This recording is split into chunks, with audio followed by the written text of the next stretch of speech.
اعوذ باللہ من الشیطان الرجیم بسم اللہ الرحمن الرحیم الصلاۃ والسلام علیک یا سیدی یا رسول اللہ وعلی آلک وصحبک سیدی یا محمد رسول اللہ صلی اللہ علیہ وآلہ وسلم۔ فرعون اور اس کی خادمہ۔ حضور اکرم صلی اللہ علیہ وآلہ وسلم شب معراج میں بیت المقدس کی طرف جاتے ہوئے مصر کے قریب ایک مقام سے گزرے۔ انہیں نہایت ہی اعلیٰ اور زبردست خوشبو آنے لگی۔ آپ صلی اللہ علیہ وآلہ وسلم نے حضرت جبرائیل علیہ السلام سے پوچھا، یہ خوشبو کیسی ہے؟ جواب ملا، فرعون کی بیٹی کی باندی مشعطہ اور اس کی اولاد کی قبر سے آ رہی ہے۔ پھر حضرت جبرائیل علیہ السلام نے اس قصے کو بیان کیا۔ مشعطہ فرعون کی بیٹی کی خادمہ تھی اور وہ خفیہ طور پر اسلام لا چکی تھی۔ ایک دن فرعون کی لڑکی کنگھی کرتے ہوئے اس کے ہاتھ سے اتفاقاً کنگھی گر پڑی۔ وہ اٹھانے لگی تو اس کی زبان سے بے ساختہ بسم اللہ نکل گیا۔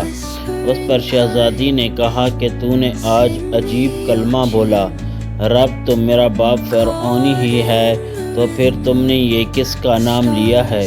اس نے جواب دیا، فرعون رب نہیں بلکہ رب وہ اللہ ہے جو مجھے اور تجھے اور خود فرعون کو روزی دیتا ہے۔ شہزادی نے کہا، اچھا تو میرے باپ کے سوا کسی اور کو اپنا رب مانتی ہے؟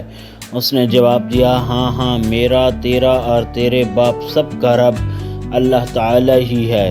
شہزادی نے اپنے باپ سے کہلوایا، وہ سخت غضبناک ہوا اور اسی وقت اسے برسردار بار بلوایا بھیجا اور کہا کہ تو میرے سوا کسی اور کو رب مانتی ہے؟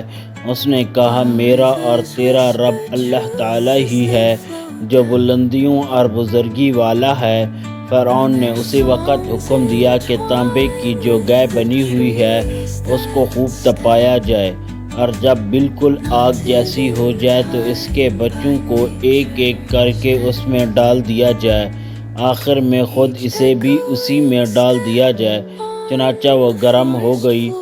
جب آگ جیسی ہو گئی تو حکم دیا کہ اس کے بچے کو ایک ایک کر کے اس میں ڈالنا شروع کرو۔ اس نے کہا، بادشاہ ایک درخواست میری منظور کرو، وہ یہ کہ میرے ان بچوں کی ہڈیاں ایک ہی جگہ ڈال دینا۔ اس نے کہا، اچھا، تیرے کچھ حقوق ہمارے ذمے ہیں اس لیے یہ منظور ہے۔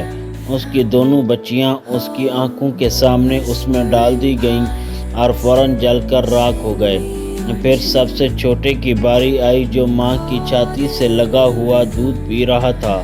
فرعون کے سپاہیوں نے اسے گھسیٹا تو اس نیک بندی کی آنکھوں تلے اندھیرا چھا گیا۔ اللہ تعالیٰ نے اس بچے کو اسی وقت زبان دے دی اور اس نے بآواز بلند کہا، اماں جان افسوس نہ کر، اماں جان ذرا بھی پس و پیش نہ کرو، حق پر جان دینا ہی سب سے بڑی نیکی ہے۔ چنانچہ انہیں صبر آ گیا۔ اس بچے کو بھی آگ میں ڈال دیا گیا اور آخر میں ان کی ماں کو بھی اسی آگ میں جلا کر مار دیا۔ یہ خوشبو کی مہکیں اس کی جنتی محل سے آ رہی ہیں۔ سبحان اللہ، ماشاء اللہ۔